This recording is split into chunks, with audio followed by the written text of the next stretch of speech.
रूस से इस वक्त बड़ी और चौंकाने वाली खबर सामने आ रही है। राष्ट्रपति व्लादिमीर पुतिन की सरकार ने अमेरिका के बड़े सोशल मीडिया प्लेटफॉर्म्स पर कड़ा प्रतिबंध लगा दिया है।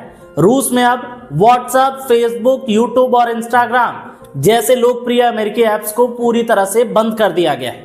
कई मीडिया रिपोर्ट्स के अनुसार रूस के नागरिक अब इन प्लेटफॉर्म्स को ना तो खोल पा रहे और ना ही इस्तेमाल कर पा रहे। यह कार्रवाई तब आई है जब इससे ठीक पहले रूस ने दुनिया की सबसे बड़ी मैसेजिंग ऐप टेलीग्राम पर भी प्रतिबंध लगा दिया था। रूस की सरकारी इंटरनेट नियामक एजेंसी रोस्कोमनादोजोर ने सुरक्षा कारणों का हवाला देते हुए यह कदम उठाया है। सरकार का कहना है कि ये विदेशी प्लेटफॉर्म राष्ट्रीय सुरक्षा के लिए खतरा बन रहे थे, इसलिए इन्हें बंद करना जरूरी था।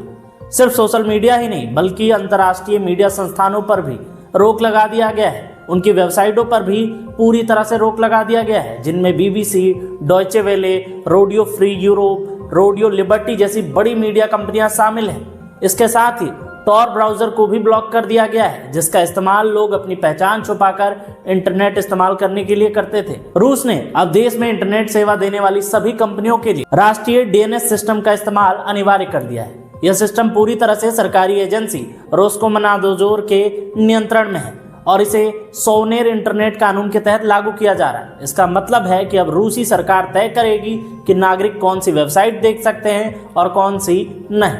अब बड़ा सवाल यह है कि रूस ने यह कदम क्यों उठाया। दरअसल अमेरिका और रूस के बीच पिछले कुछ सालों में तनाव काफी बढ़ गया है, खास करके रूस यूक्रेन के बाद तो और भी ज्यादा। रूस का मानना है कि अमेरिकी सोशल मीडिया प्लेटफॉर्म्स के जरिए उसके खिलाफ गलत जानकारियां फैलाई जा रही और राजनीतिक दबाव बढ़ाया जा रहा है। इसलिए पुतिन सरकार धीरे धीरे विदेशी डिजिटल प्लेटफॉर्म्स को पूरी तरह से हटाकर अपने सरकारी नियंत्रित इंटरनेट सिस्टम को मजबूत करना चाहती है। हालांकि इसका सीधा असर रूस की आम जनता पर पड़ रहा है। लोग अब ग्लोबल न्यूज, अंतर्राष्ट्रीय संपर्क और डिजिटल सेवाओं से कटते जा रहे हैं। बिजनेस, शिक्षा और संचार के क्षेत्र में भी बड़ी मुश्किलें आ रही हैं। आपको बता दें कि रूस की कुल आबादी जो है लगभग 14 करोड़ 60 लाख के करीब है। इतने बड़े देश में इंटरनेट पर इस तरह की सख्ती डिजिटल स्वतंत्रता पर भी गंभीर सवाल खड़े कर रहे हैं। इससे पहले भी रूस ने व्हाट्सएप और टेलीग्राम की कॉलिंग सुविधा पर प्रतिबंध लगाया था। दिसंबर में एप्पल के फेस टाइम और स्नैपचैट को भी बंद कर दिया गया था। ये साफ दिखाता है कि पुतिन सरकार धीरे धीरे पश्चिमी डिजिटल प्लेटफॉर्म को देश से बाहर करने की रणनीति पर काम कर रही है। अब देखना होगा कि इस फैसले पर अमेरिकी और पश्चिमी देशों की क्या प्रतिक्रिया आती है। अमेरिका के राष्ट्रपति जो ट्विटर पर एक्टिव रहते हैं, उनकी क्या प्रतिक्रिया आती है और क्या इससे दोनों देशों के बीच तनाव और बढ़ जाएगा?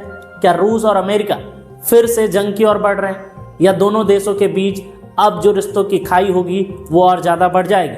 आप इन सभी सवालों पर क्या सोचते हैं? अपनी राय वीडियो के कमेंट सेक्शन में जरूर दें। धन्यवाद।